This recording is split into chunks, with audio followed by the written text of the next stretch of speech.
Okay, good evening, everybody. The date is March 16, 2026, and the time is 7:01 p.m. I hereby call to order the meeting of the City Council of the City of Groveland, Florida. The Pledge of Allegiance tonight will be led by our Vice Mayor Gaines, and the invocation, please remain standing after the pledge, will be read by Pastor Patty Alperby from the Edge United Methodist Church. I pledge allegiance to the flag of the United States of America and to the republic for which it stands, one nation, under God, indivisible, with liberty and justice for all. Tonight, on the eve of St. Patrick's Day, an adaptation of a blessing, an Irish blessing. So may God be with us and bless us, for our leaders, for our citizens. May we be humble in what we do, caring in what we speak, honoring in what we think. As the road may rise up to meet us, may we be blessed even in the inconveniences of road construction, because we know it will help make all be safer. May the wind always be at our back, but may it not be hurricane force winds. May the warm rays of sun fall upon each one of us as we will live bright in this beautiful city with natural charm. May the green grass be what we can walk on, and thankfulness to each of the departments that care so much for how this city looks. And may the blue skies be above us to know that we are here, caring for one another, citizens and leaders alike. So we give you thanks, God. Amen. Amen. Anybody please take the roll. Yes, Mayor Keith Kehoe. Here. Vice Mayor Barbara Gaines. Here. Councilmember Amy Jo Carroll. Here. Councilmember Michael J. Cox. Here. Councilmember Stephen Shulkowski. Here. Interim City Manager Tim Maslow. Here. City Attorney Anita Gerasi Carver. Sergeant at Arms Chief Sean Ramsey. Here. City Clerk Jenny Wright here. Thank you. We have a quorum. Moving on to guest speakers, announcements, and presentations and proclamations.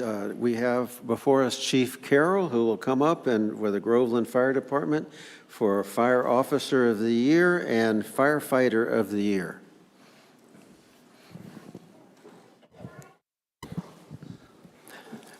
Good evening, Mayor, Vice Mayor, council members. Thank you so much for the opportunity to be here tonight. You know how I love to brag about our folks and talk about our folks. So tonight we're here to recognize two individuals for both Fire Officer of the Year and Firefighter of the Year. In saying that, these folks are chosen by their peers. They're not selected by the fire chief. They're not selected by the deputy chief. They're selected by all of their peers. And I have to tell you, each year, because of the quality and the dedication of the employees, sometimes it's a pretty close, pretty tight race. A point or two sometimes separates these individuals. So first and foremost, I'd like to thank all of the men and women of Groveland Fire Department, because we really have an amazing group of men and women that work for this department. But we can only select two. So without further ado, tonight we have the privilege of recognizing someone who truly represents the very best of leadership within our department. The Fire Officer of the Year award is given to an individual who not only performs their duties at the highest level, but who also inspires those around them to grow, improve, and strive for excellence. This year's recipient consistently demonstrates exceptional leadership qualities and the unwavering commitment to professional growth. He has an incredible ability to learn new information and develop new skills quickly. But what truly sets him apart is his ability to take that knowledge and present it in a way that others can understand and apply. He doesn't just learn, he teaches, he mentors, and ensures those around him become stronger and more capable because of it. Within his crew and throughout the department, he instills confidence, competence, and accountability. His leadership creates an environment where firefighters know what is expected of them and feel empowered to perform at their best. He leads not only with instruction, but by example. One of the qualities that stands out most about this officer is his attitude. No matter the situation, whether responding to a difficult call or handling that everyday challenge of the job, he maintains a positive outlook and remains calm and professional, even during stressful moments. That kind of composure sets a powerful standard for everyone around him. He is also a formidable communicator, one who builds trust and respect among those he leads. He takes the time to mentor and guide his crew, always working to help them grow, not only professionally, but personally as well. Beyond the station doors, he's also a tremendous family man who understands the importance of balance, commitment, and support. The same dedication, integrity, and care that he shows his crew and department are clearly reflected in the way he supports and values his family. Through his actions and leadership, he truly exemplifies the core values of our fire department: professionalism, respect, integrity, dedication, and excellence. What makes tonight's recognition even more special is that this is not the first time his peers have honored him this way. In fact, this is the second time that he has received the Fire Officer of the Year award, further demonstrating the lasting impact of his leadership and the respect he has earned from those around him.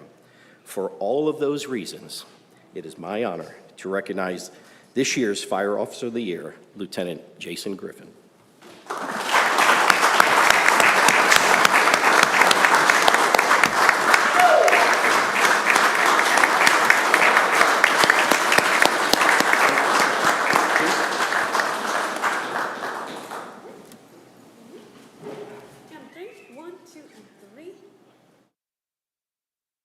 I thought it was the cool mustache award you were getting. You want to picture me? Gonna say something? Please. Wasn't prepared to say anything, but it is an honor to receive this. I don't take it lightly, but first and foremost, it's not about me. It's about having a good crew that allows me to be a good leader. The fact that they can do the things that they can do makes me look good. So I'm nothing without them.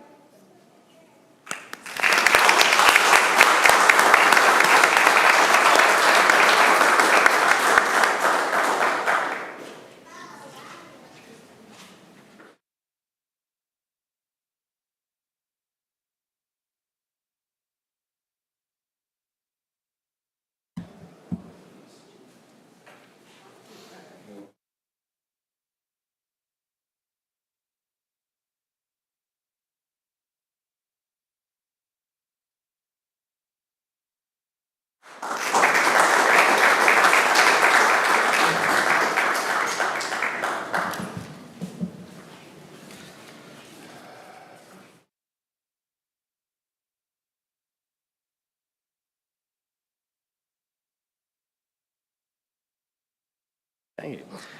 Next up, it's truly an honor to recognize someone who embodies the very best qualities of the fire service. This individual is known throughout the department as a dependable professional and a trusted teammate. Day in and day out, he demonstrates an unwavering commitment not only to the mission of the fire service, but also to the people he works beside and the community he proudly serves. What makes this recognition even more meaningful is that it comes directly from his peers. Being nominated and selected by fellow firefighters is one of the highest compliments someone in his profession can receive. And for this individual, that respect has been shown time and time again. In fact, this is the third time since 2017 that he has been selected by his peers as Firefighter of the Year. A testament to the lasting impact he continues to have on Groveland Fire Department. He is the kind of firefighter who is always willing to do whatever it takes to help others succeed. Whether it's stepping in on a challenging call, offering guidance to a new firefighter, or simply being someone others know they can rely on, he consistently puts the needs of the team first. He has even moved to another shift so that a fellow firefighter could attend paramedic school, putting the success and future of a teammate ahead of his own comfort and schedule.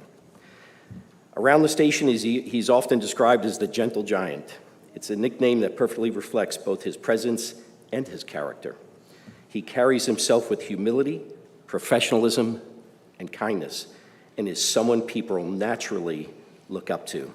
That respect extends beyond our own department as well. He is admired by colleagues across other departments throughout Lake County who know him as someone they can always count on. Beyond the uniform, he is also a dedicated family man who embodies compassion, integrity, and humility. He has an incredible ability to see the best in people and encourages those around him to be their best as well.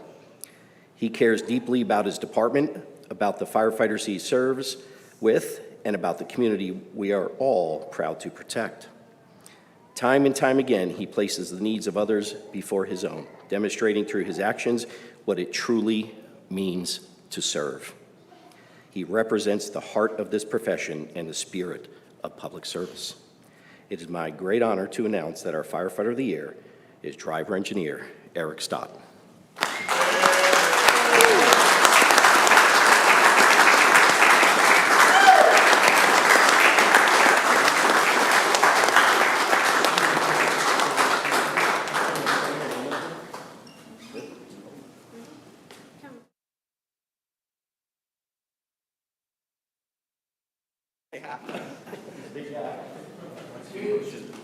Speech.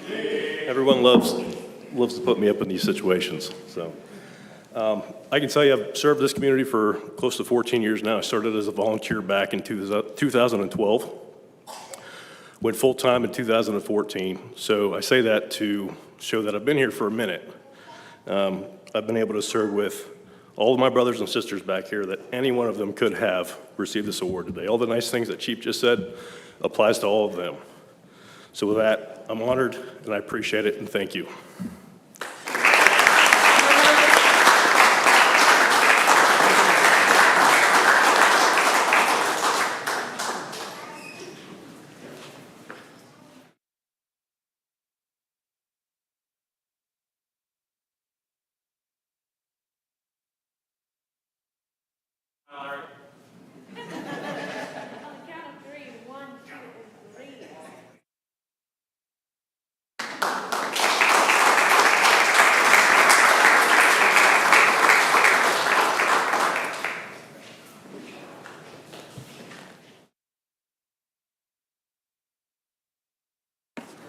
Mayor, Vice Mayor, Council, thank you so much.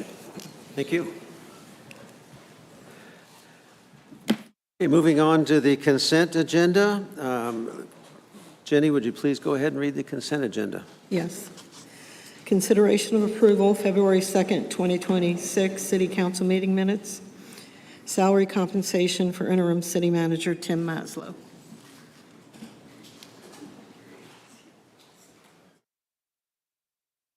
Thank you. Do we have a motion to accept the consent agenda? A motion to accept the consent agenda as written. Thank you. Second? I'll second. We have a motion and a second. Any further discussion? Any public input? Seeing none, let's go ahead and take the, please. Okay. Councilmember Jay Cox, how do you vote? Aye. Councilmember Carroll? Aye. Councilmember Chilkowski? Aye. Vice Mayor Gaines? Aye. Mayor Kehoe? Aye. Okay, moving on to, we have no new business this evening. We have public comment up next. Jenny, do we have some public comment? Old business? Old business. Old business. Oh, I'm sorry. I'm on a timeline you gave me. Old business, consideration of approval for ordinance 2026-3, establishing a process and requirements for registered voters to require council reconsideration of certain ordinances and resolutions as required by charter amendment approved by the voters at the November 2025 general election relating to ordinance 2025-14. Jenny, will you read the title, please? Yes, second reading. An ordinance by the City of Groveland, Florida, amending Sections 26-31 and 26-32 in Chapter 26 of the Code of Ordinances of the City of Groveland, Florida, enacting a process and requirements for reconsideration by council of certain ordinances and resolutions pursuant to voter approval of a charter amendment set forth in Ordinance 2025-14, providing for codification, severability, and conflicts, providing for an effective date. Thank you. Do we have, Madam motion to- Attorney, do you have anything to clarify on this? That there were two changes made since you had the first reading, and those were They were identified in your staff report. One is relating to withdrawing of a petition and the number of people that it would take to do that. And then the second item was to try and not have it so disruptive to the process, since the supervisor of election does have to mail out military ballots and such, moving up the last date in which somebody could actually withdraw a petition. Okay, thank Those you. were the only changes. Thank you very much. Do we have a motion? A motion to approve 2026-3 as written. Thank you. Do we have a second? I'll second. We have a motion and a second. Any discussion from the council? Seeing none, any public comment? Having none, let's go ahead and take the roll, please. Councilmember Jay Cox, how do you vote? Aye. Councilmember Carroll? Aye. Councilmember Shalkowski? Aye. Vice Mayor Gaines? Aye. Mayor Kehoe? Aye. Now, we have no new business. We're just deja vu here. And now we have public comment. Do we have public comment tonight, Jenny? Yes. Dan Anderson?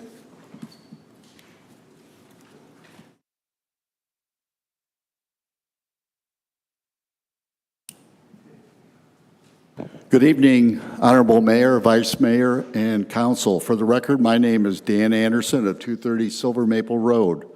From a financial perspective, municipal utility systems are established as enterprise funds.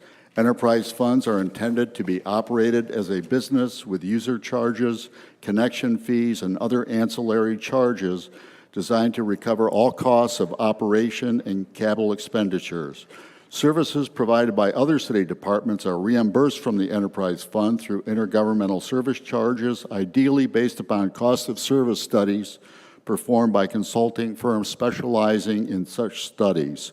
In 2024, Raftellus performed a utility rate and connection fee study using the standard 5-year term for such studies. The 5-year study period commenced with fiscal year 2024 and concluded with fiscal year 2028. Right now, we are at the very middle of fiscal year 2026, with only 2.5 years until the end of fiscal year 2028. Raftellus recommended in its study that the forecasting of our utilities' financial status be updated periodically to track the city's performance. The Excel-based spreadsheet used to perform the rate study would be the basis for the update. Thus far, no such update has as yet been performed. As a retired utility rate consultant and environmental engineer, I have reviewed the Raftellus rate study in detail and am able to understand the implications. Several of the projections for fiscal year 2028 give me cause for concern and raise questions in my mind concerning the financial performance beyond the rate study period. Recently, I submitted to city staff a draft scope of work for a 3-phase utility system financial planning study that would look out at a longer planning horizon of 10 years instead of the standard 5-year rate study period. I respectfully urge this city council in the strongest possible terms to get Raftellus under contract to perform phase 1 of the utility system financial planning study at the earliest possible date. Based on the outcome of that first phase, I may appear before you in another few months, urging you to authorize Raftellus to perform phase 2 of that study. Allow me to describe for you one area of concern I have. Our reclaimed water system has the dual purpose of providing water for irrigation and is also the city's primary method for effluent disposal. I consider this to be a wonderful win-win for a valuable resource, as opposed to pumping it down a deep injection well or discharging it out into the Atlantic Ocean, as has been done in Broward County. In reviewing the Raftellus rate study table presenting the annual debt service allocated to the reclaimed water system, the proposed principal and interest grows from an annual amount of $108,000 in fiscal year 2026 to $865,695 in fiscal year 2028. Undoubtedly, some or all of this amount relates to expansion of the reclaimed water system facilities, almost all of which would be used by future system growth. Because of the manner in which our rates and connection fees are currently structured, All of these debt service costs would have to be recovered through the reclaimed water monthly rates paid by the existing customers of the system. Thus, we ratepayers would be forced to subsidize future growth in the reclaimed water system. Based on my communication with Raftellus, a few jurisdictions in Florida have a reclaimed water connection fee, and it may be appropriate to develop such a fee for Groveland. It may be the case that a portion of the existing wastewater connection fee contains a component for reclaimed water, and that portion could be carved out as part of a new reclaimed water connection fee. I recommend that the City Council consider the possibility of adopting a reclaimed water connection fee and authorize Raftellus to evaluate and develop such a fee as part of Phase 2 of the Utility System Financial Planning Study. Thank you. Thank you.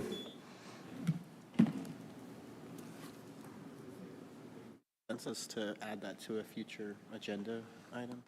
Future agenda, but consensus, yes, but also ask for a, will you be able to get with Raftellus? I know we were already talking about that and We will. and figure this out. Yes, Mr. Mayor, members of the council, we've already been having conversations with Raftellus.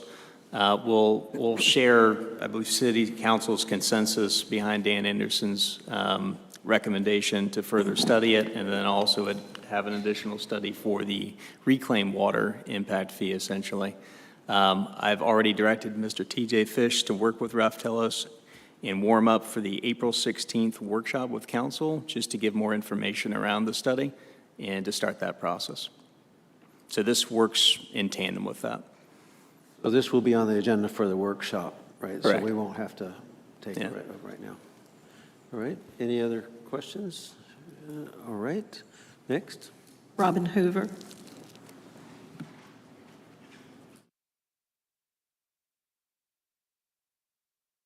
Good evening, Mayor, Vice Mayor, Council, staff, and fellow neighbors. I'm here tonight on behalf of PAC 551. A few of you know that at the end of February, we once again, for the third year, we're 100% sponsored by all of our local businesses, fueled by community and powered by generosity. So the PAC 551 Pinewood Derby wouldn't have been possible without the incredible support of our local business partners. Their generosity helped the Scouts build, race, and create unforgettable memories. So tonight I'd like to take a moment to say thank you to those sponsors. American Legion Post 55 Claremont, special thank you to Commander Bruce Higgins, Operations Manager Steve Oder, and Lead Terry Sunken. A lot of in and out, let's just say, over the past few weeks from the Legion and myself. Our venue host was Boast Only CrossFit, once again. New owners Hunter and Valariel Russler. Bear 3D Printing of Claremont did the award sponsor for PAC 551 own John and Anna Bear and family.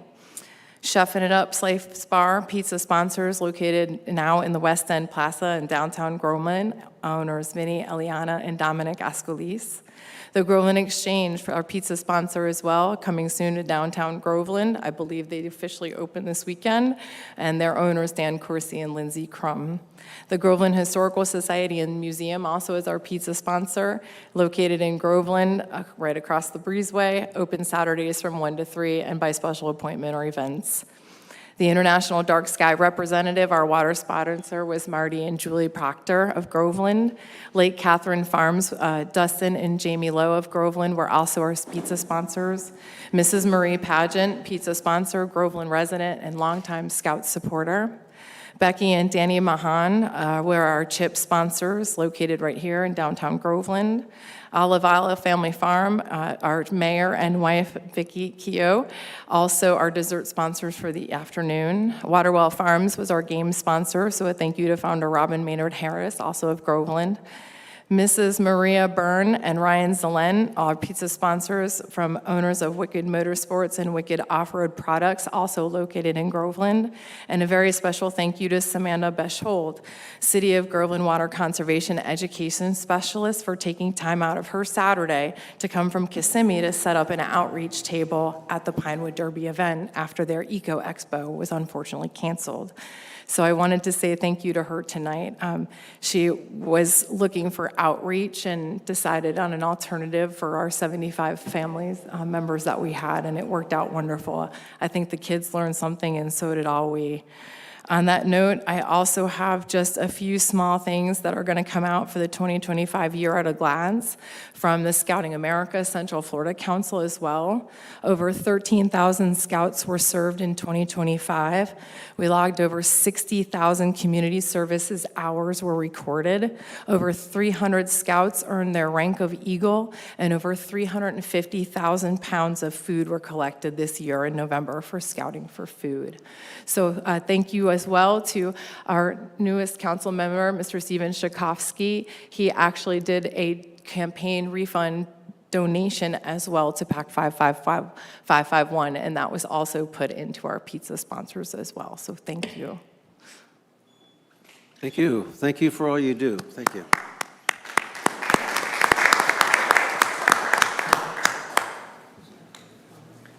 That concludes our public comment. We'll go on with city council reports. We'll start out with Amy Jo. Perfect. I attended the polka party. I think it was not this past Saturday, but the one before. And then I attended the Leadership Lake internship with the Groveland Fire Department today. That was this morning. And that's it. Thank you. Vice Mayor. Other than the polka party event, I don't have any other events to speak of, but I would like to talk about some upcoming events. Friday, we're having the breakfast, the South Lake Chamber. Am I still in your thunder? Oh, okay. The South Lake Chamber breakfast is going to be here. It's already sold out. And for real, if you're not here by 7, you'll probably be standing eating your food. Just saying. On the 24th of March, Building Blocks will be having a car show, and that will be from 12 to 2 on Gadsden, 644 Gadsden. And the 28th of March is Founders Day, and last but not least, Trilogy is having a photo exhibit, and so I guess they have a photo club, and the one person I know that is the husband of Dr. Piskey for our sister city. This man, he can take a rock and make it look like something you would never know. And how do I know that? Because he did it with me. So that's how I know. And I would encourage you all to come out to these events.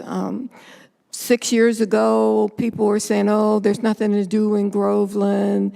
And now there are many, many things to do. So we need you to come out, and we need you to support the city and the community. Thank you very much. Thank you. Steve? No big report, just enjoyed the polka party with all of you, and looking forward to Thursday. I know we have a lot on the agenda. I'll be attending virtually, and then looking forward to being in person for the chamber breakfast on Friday. So that's everything. Be prepared to be called on. Oh, God. Mr. Jaycox? I got some handouts for everybody, so we can go over some.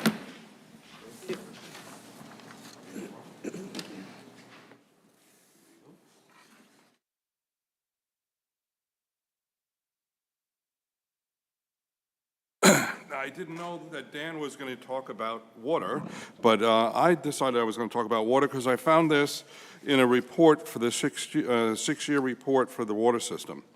And if you can look at that page, if you look at April 2025, the water plant said it was 114,663 gallons of water that they produced, that flow from the plant.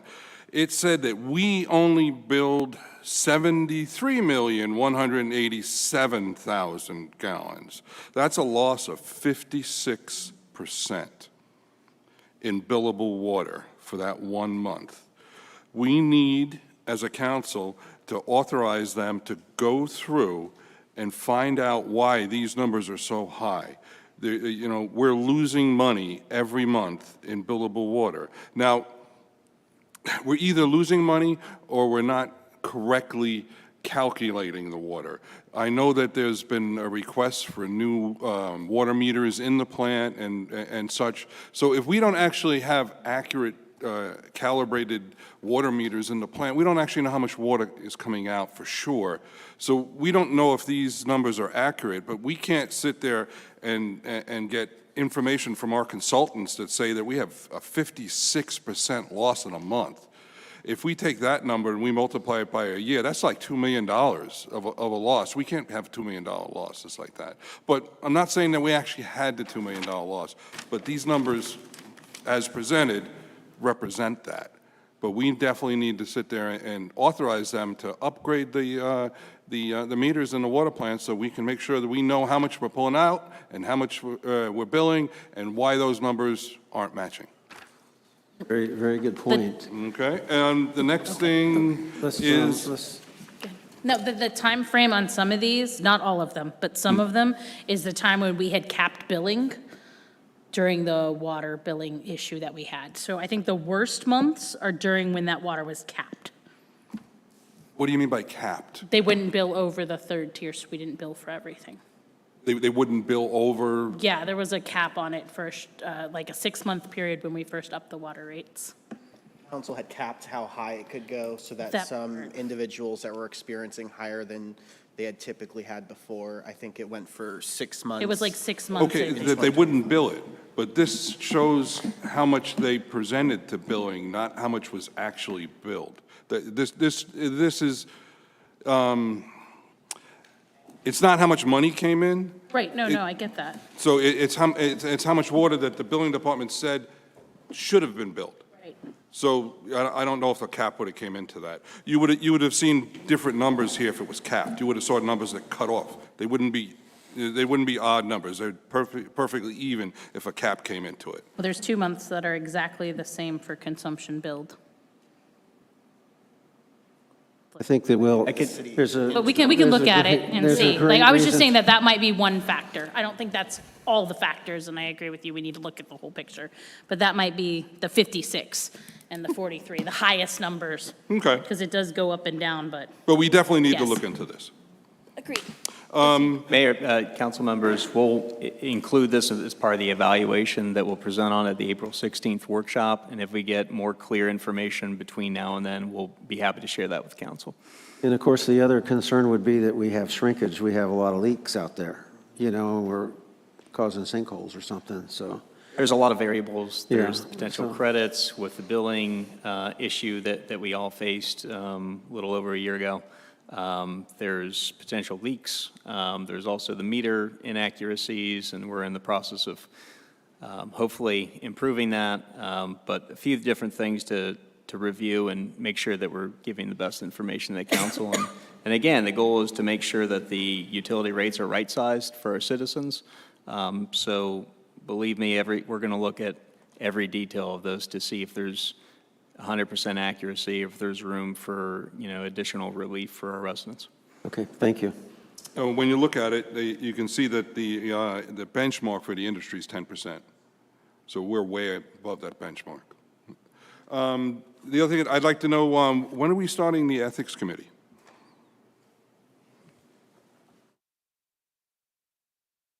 I believe last time I asked, we were looking for an outside attorney to head that up.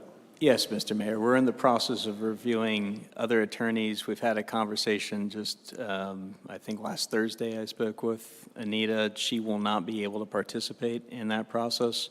We're in the process of getting a few different options for third-party attorneys for council's approval.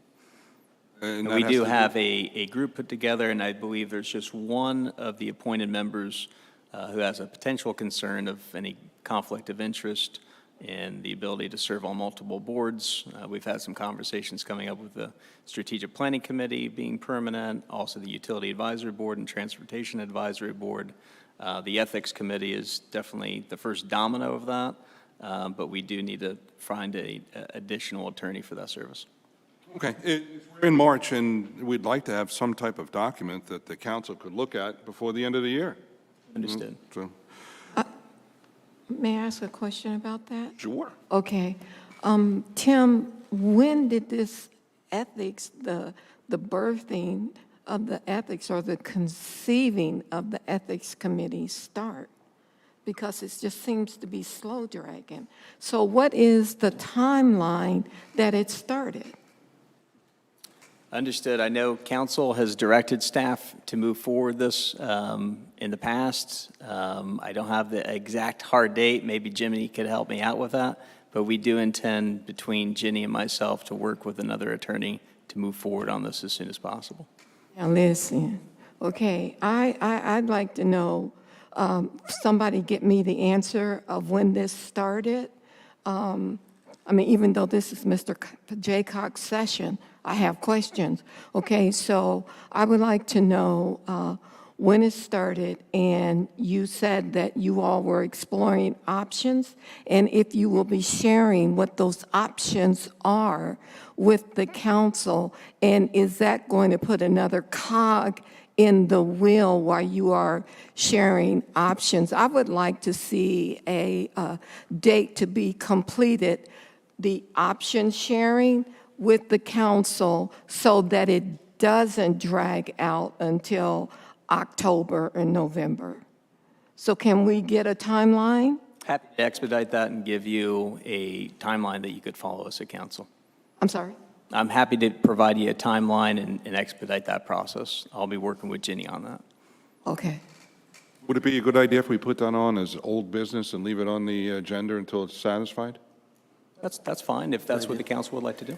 And one other thing, could we reach out to those nominees or those that were placed on there and make sure that they know that we're still working on it, because it's been a while. We don't want to. Certainly keep them as part of the process Yeah. included, yeah. Thank you. The last two things I have is it was a pleasure meeting the delegates from Poland and interacting with them as a new sister city of Groveland. That was very good for us to do that. And the last thing is that I was with Barbara at the Claremont Sun for the 44th anniversary of the Claremont Sun. Thank you. And just about the first anniversary of the Groveland Sun, you can put that in there too. Okay, my turn. Again, the Polish delegation was really something that we were able to dine with them a couple times, and finding out how similar our city governments and our county governments work, even though we're half a world apart, and the same problems and the same issues seem to be kind of common throughout the world. It was a great experience.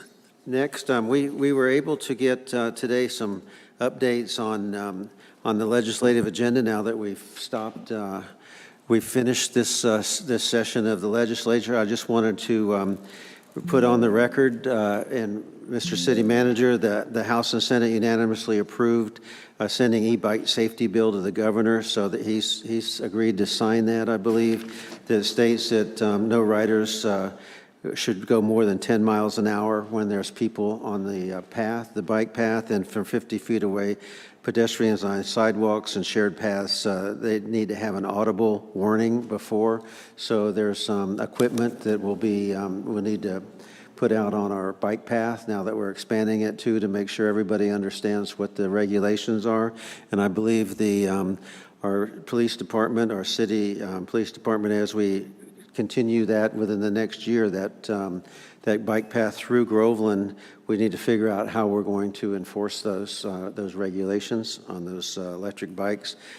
Also unanimously approved was state law for vertiports, and charging systems for electric vertical takeoff and landing vehicles that will qualify for public and private partnership funding.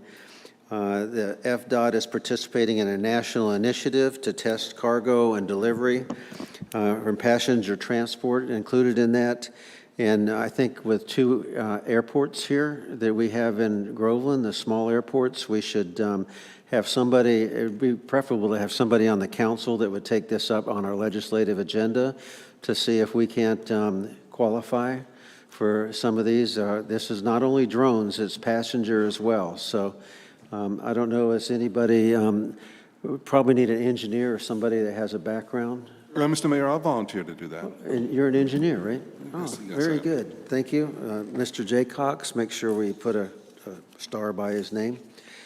Bill exempt, Senate voted on unpaid volunteers who provide armed security at houses of worship from Florida private security licensing requirements. So now that they don't have to have a private security license, they have to have a concealed carry permit. But I think with all of our churches around, and I know several of them that I attend do have security, that we might want to make sure that they understand this new guideline and get it out from the city to these different individuals.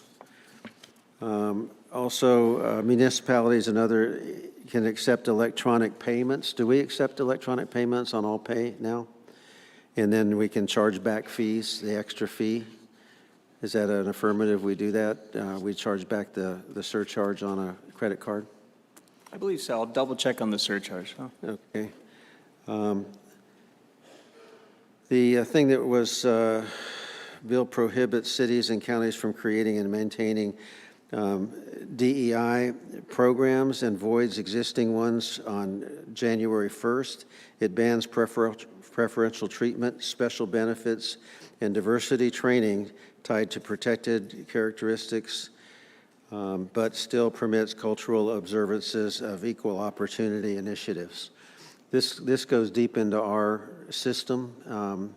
We need to figure out how we get around that or how we have to apply that to our current situation.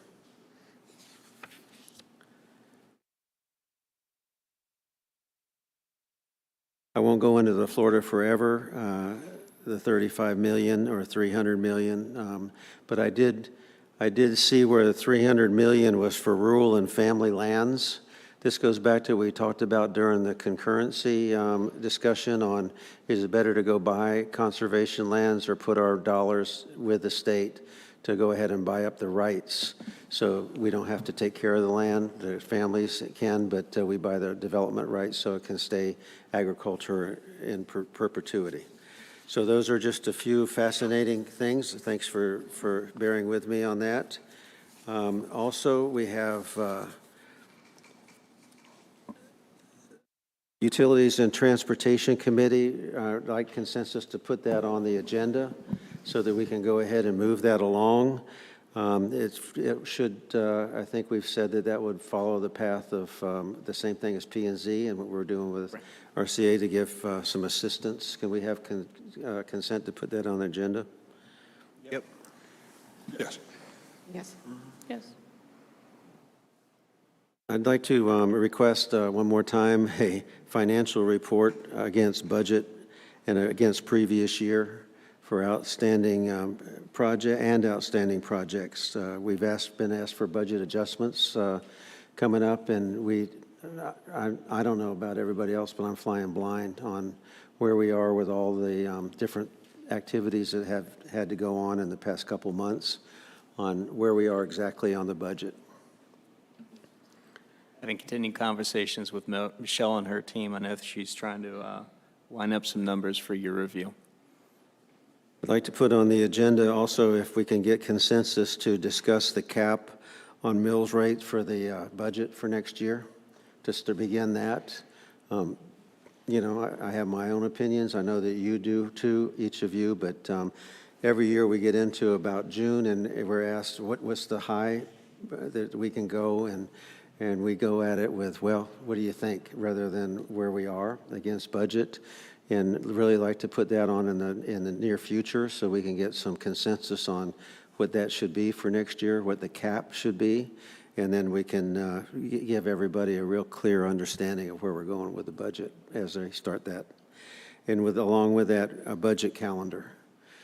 And please back it up to where we have the final budget in August, not the week before it starts in October, where we get backed up against the back, like we have at least the one time I've been involved in it. I'll review with Michelle. Thank you, Mr. Mayor. We have the Lake Avenue project is going to be okay. Right, It I just will. got that email from you. The Department of Commerce has approved an extension. We have submitted a letter that they have asked.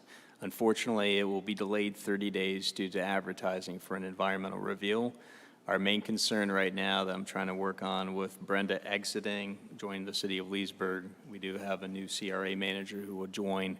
But for the interim, Mike Walker has taken under his wing to project manage that. Our goal is to meet with Mike Walker and the contractor to verify that they could really thread that needle between Founder's Day and the 4th of July, because the last thing that we want to do is have the road ripped up, have a lot of construction activity, and all of a sudden we're going to have to move the 4th of July event too. So that's our goal, and if we don't feel like we could deliver that, we'll make sure to go over that with council and the CRA board, of course, to make sure that we're making decisions as a group on that. Very good. I appreciate that so much. And as we learn from these things that we didn't put in, like this last one that has delayed us, maybe we should start getting our checklist together so we make sure that we get all that stuff up front as we move forward. We each got a letter on the police workers union vote within 30 days. It's alarming to me that I'd really like to know why that has taken place, and I think we've talked about maybe getting consensus to get a third party in here to ask where we are deficient within is our HR department, or what is it that's making people think that they can't get satisfaction from the council and from our leadership, and do we need a consensus for that to move forward? In terms of with the union conversations or separate, just the internal having a third party assessment? come in and evaluate with the officers on a private, what is the problem? I mean, I'm sure all of us have worked in union houses before, or ones that were going towards a union, and there's usually a couple reasons, you know. It's either a pay issue or a safety issue, or it could be a workplace issue. We need to know, and what really hits me in my heart is that I'd like to get answered, why hasn't anybody gone to HR if there's an issue in any of those areas to make us aware if they think that we're not listening or whatever. I think it'd be a very good learning experience to find out exactly where this is coming from and see if we could remedy it as we're moving forward. I'd be happy to go over that with the city attorney and HR director to see if we could have conversations with the police department prior to them taking a vote on the union, just to better understand what their motivations are. Thank you. Update on Palisades. Do we have anything on the Palisades issue moving forward? City attorney, I defer to. Yes, Mayor, I was going to report on it during my report, but I'm happy to answer your question. I've spoken to two attorneys and have solicited from a third to get proposals from different law firms to do the third-party evaluation for you. And the goal is to bring back those three proposals to the council at your next meeting, the beginning of August or April, so that you can select which firm you would like to do the review. Perfect. Thank you. You're welcome. Update on the operational audit. That was by the operational going into each of our departments and doing an operational audit to give us a baseline on that. That was voted on January 5th to have that done. Where are we on that? Michelle's in the process of working with our CFO, who's been hired as a consultant to help the city with that internal audit/assessment. We anticipate sharing the report on that at the April 16th. I must have miscommunicated. I think that this is an independent, what we said, an independent operational audit. I think that's different. It's going into each one of the individual, it's an operational audit. We were going to get a third party. We can go back and read it from the minutes, but I'll review that with Jenny, make sure I better understand that from the minutes. I probably got that confused with our internal assessment that we're doing with HR and finance. Okay, I had questions you answered before the meeting on the CFO and where we are on all the different, I appreciate that detailed information. Maybe we can share that with the rest of the council on where we are on those different areas. The Founder's Day Gala, the Founder's Day Gala, well, let me just go back to one since, oh, here we go. Just a commercial. Founder's Day Gala is on October 10th. It's going to be outstanding food. If you know Tabletop, they're coming in and setting up their own kitchens it's not buffet. It's going to be a la carte service. It's going to be around the 20s. Everybody's going to have to dress like they're in the 20s. Why? Because that's when we were founded. It's going to be a very exciting time. We're going to have band there and everything. So it's going to be the Oscars of anything, as big as anything east of Los Angeles. It's that big, okay? So please make sure everybody knows about it. We're putting out for sponsors pretty quick, and I surely need to have an opinion on how far I can go to solicit sponsors for this event without stepping over the line, on that. So if you could give myself, and of course, all of our council will participate in helping us bring that home. It'll be an outstanding event, and I'm sure everybody wants a table, so get them quick. There's only room for 500 people at this event. It's going to be at the gymnasium at Hope International that will be completely redecorated. You're going to think you're in a speakeasy when you go in there.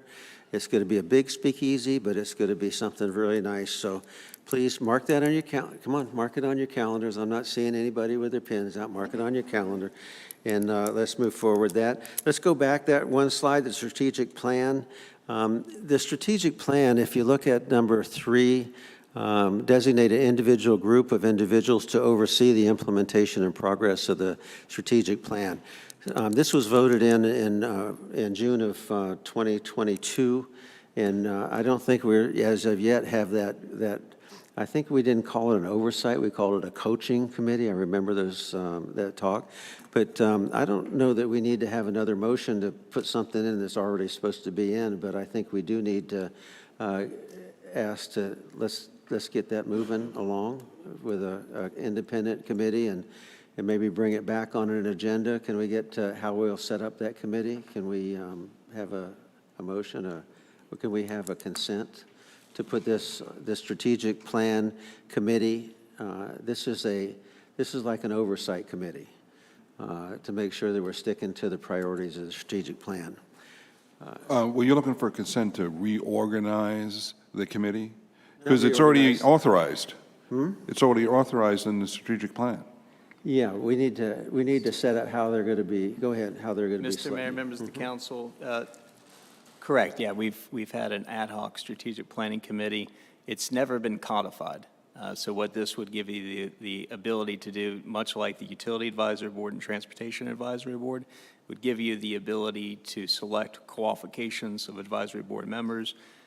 You could certainly re-invite existing members to apply, but then you could also set the parameters in terms of what your mix for residents or business owners, if they live in the city limits or they live in the city utility service area. This would give you the ability to make that advisory board permanent and give some qualifications, set term limits, have a certain number of members, and then provide them a written scope in terms of what the council is asking. And I believe much like, again, the Utility Advisory Board and Transportation Advisory Board, this would give council additional members of the community to help you in terms of big picture thinking, capital improvements plan prioritization, how to best align our budget with the strategic plan, things of that nature. So I anticipate bringing the Utility Advisory Board, Transportation Advisory Board, and Strategic Planning Committee, or Strategic Planning Advisory Board, whichever you'd like to call that, all as one package to the council. And we'll have that job description really nailed down on what their job is, right? Correct. Okay. All right, consent, we don't need consent on that. You're already going to do that. That's very good. Appreciate it. Can we roll a couple slides down, please?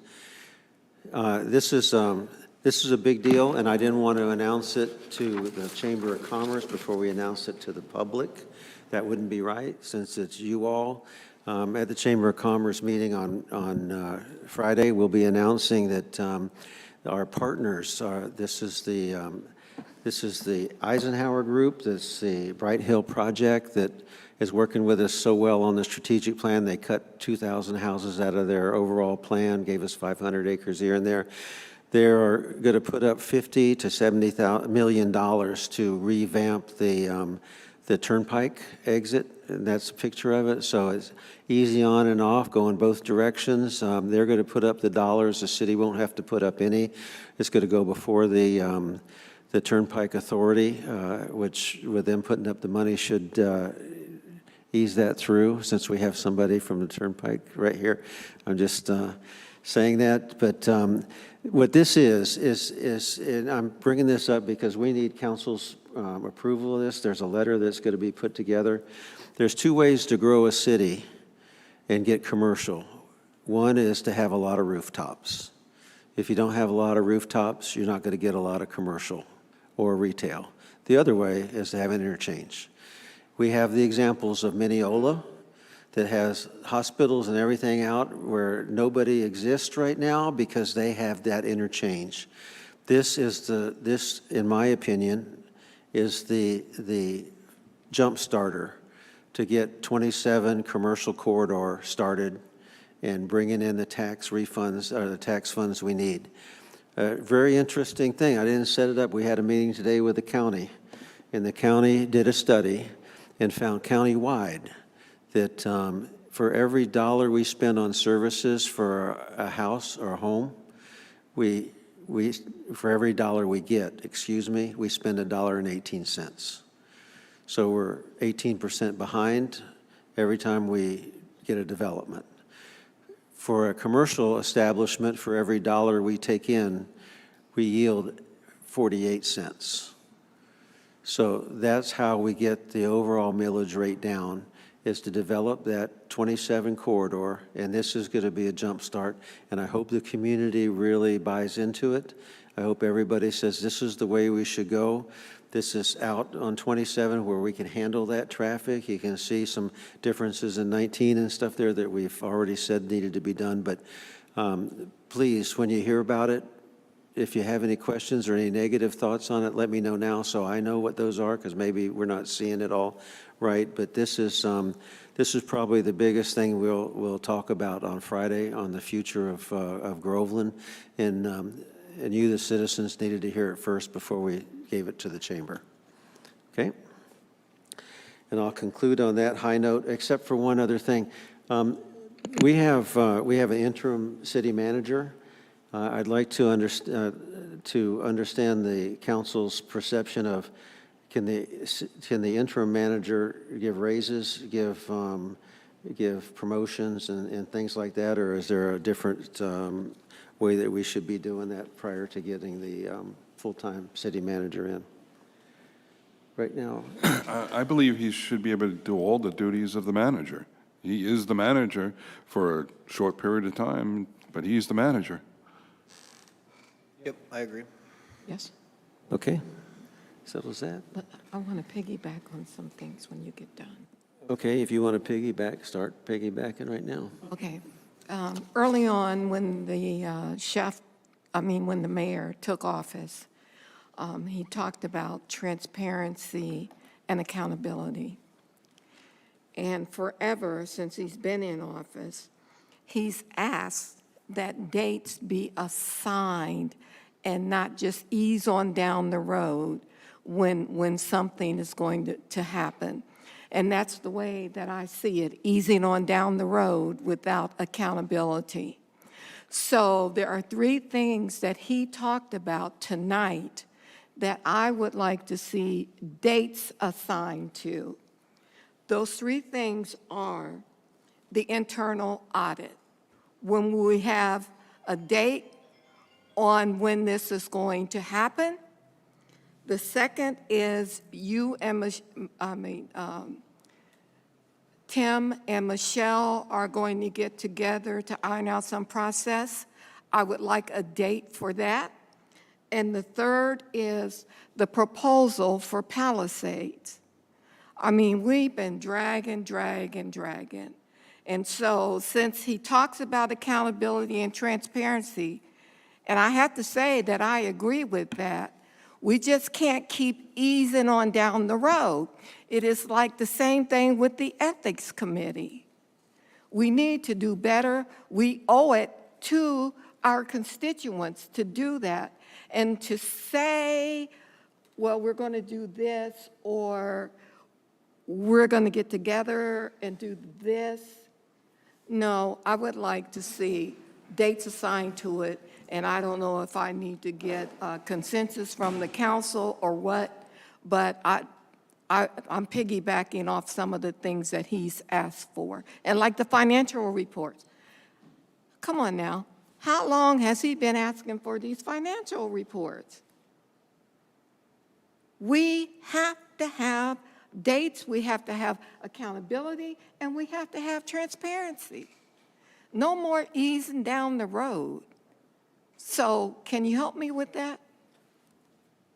I agree with you, Barbara, 100%. I think we should put it on the agenda as old business until it gets settled. So everybody knows that it's still there, that it has to get settled. Happy to do that, or if you'd like dates from staff as recommendations for your feedback, we'd be happy to provide those as early as tomorrow. But also happy to add that as old business, just to make sure that there's follow-through, as Councilman Jaycock suggested. Just to bring back to freshen our memory, Mr. Hines said he would put each one of these things on his report and bring them back each time. He didn't want to put it up under old business for some reason, but everything that we asked for should go on your report, and then the follow-up on the next meeting. Happy to do that.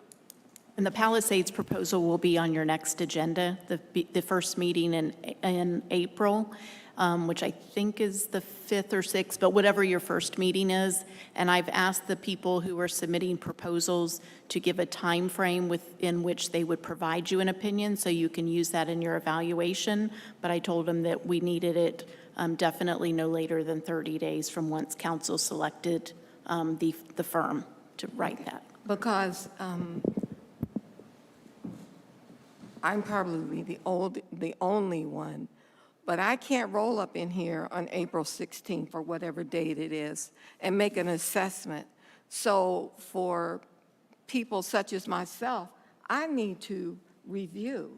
I am not of the whatever, to come in here and read it and evaluate it right then. So I would like to see the proposals before we come, so that when we come, we can have healthy discussions about it. They'll be included in your package, and if I get them sooner than when they're due to the clerk, I'll certainly circulate them to the council. Okay, any further? Thank you. City Manager's report? Yes, Mr. Mayor. Some of this we went over before in some of the mayor's questions. I want to thank Dio Prasad and the work that he's doing in HR. He did send an email out to all of council earlier this afternoon with some updates in terms of recruitment for new positions, communications. We're still actively reviewing candidates, looking to set up additional interviews, as well as the finance director position. We have made some good headway in terms of procurement and the CRA economic development positions.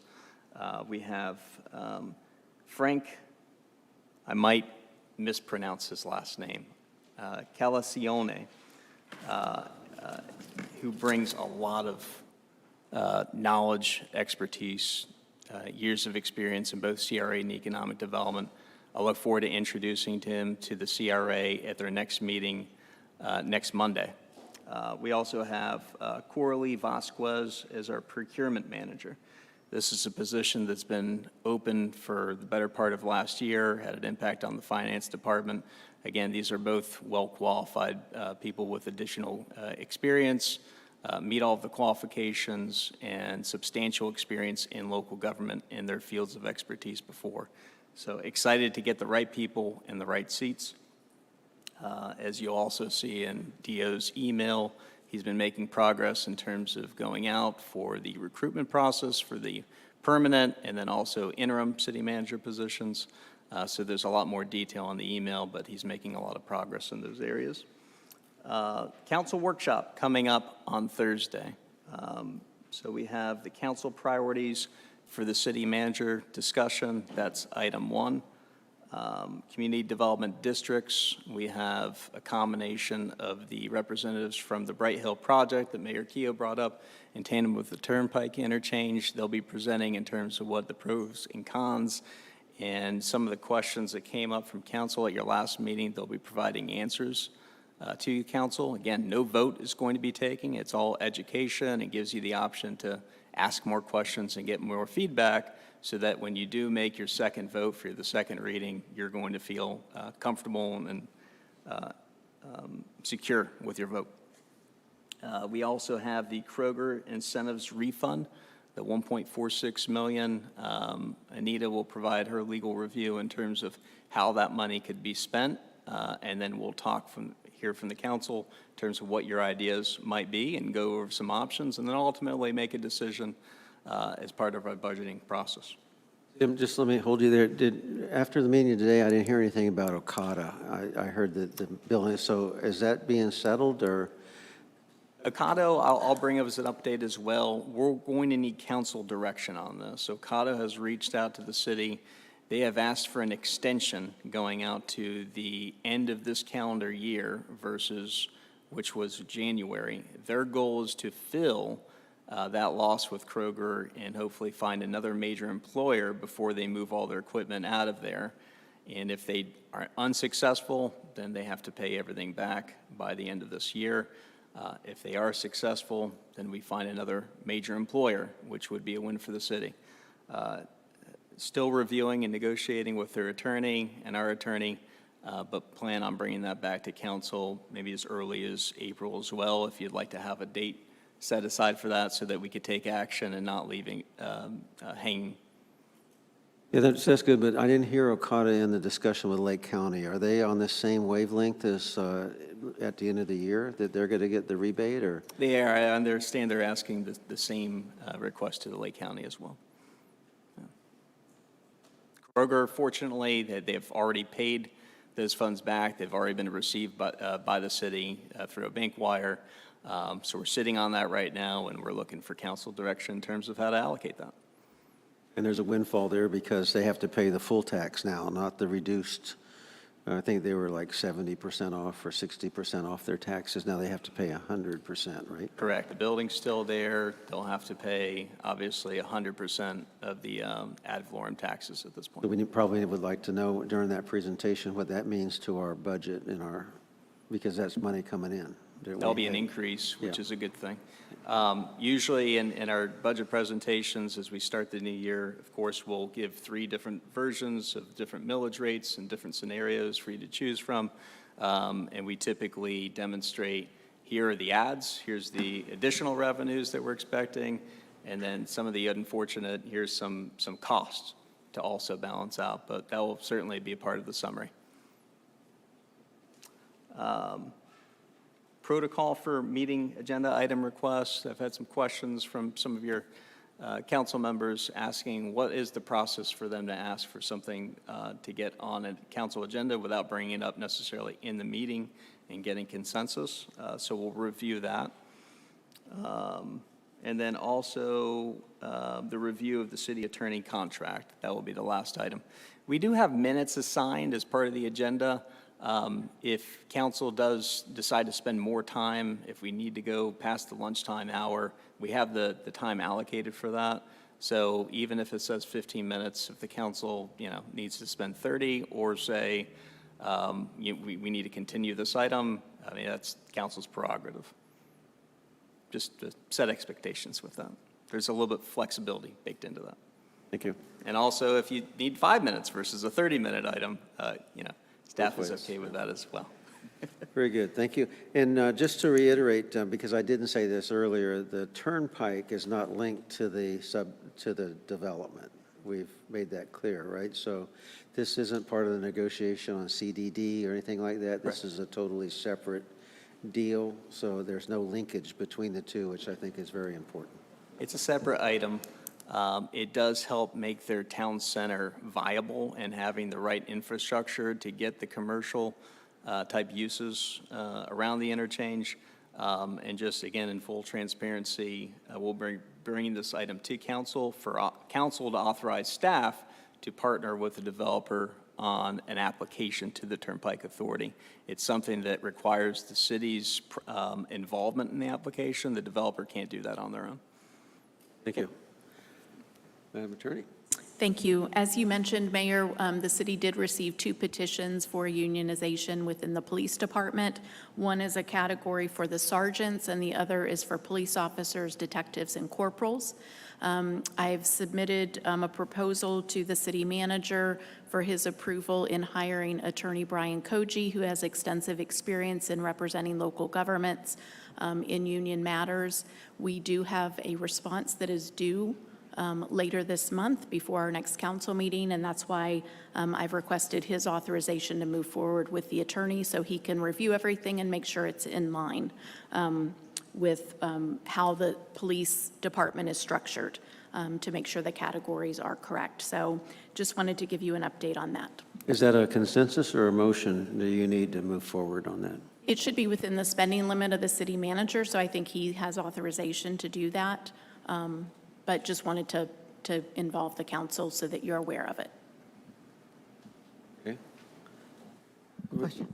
I assume that we don't need a consensus on that, right? You have it in your budget. Okay. As the city attorney pointed out, it's the authorization of the interim city manager position. That's it. Thank you. Thank you. I have a question. Yes, ma'am. You know, I had a deal that if we got done a little while ago, I would get spaghetti and meatballs done by Virginia. So you're into my spaghetti and meatball time, okay? So sorry. I just want to know, were there other people looked at, and what the process was, and how was this guy selected, and where is he from? He's out of the Tampa office with Alan Norton and Blue. I've worked with him in other capacities.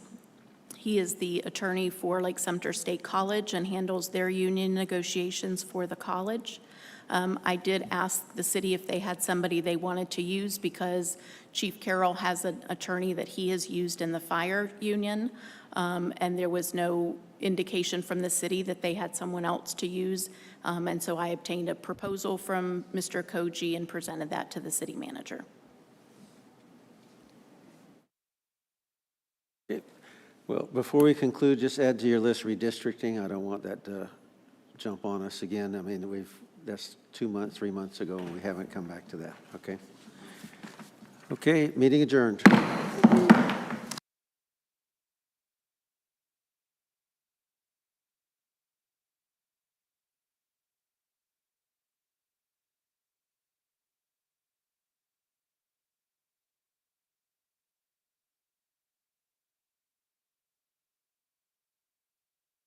Crawford, Modica, and Holt, Chartered Attorneys at Law, here to help you overcome your legal obstacles. Our lawyers carry exceptional experience and work as a team with our fantastic support staff to provide practical solutions to your legal matters. Whether it be family law, criminal defense, land use and zoning, or complex litigation, probate litigation, business, and regulatory matters, the attorneys at Crawford, Modica, and Holt are here to serve you. Call us for all your legal needs at 352-432-8644.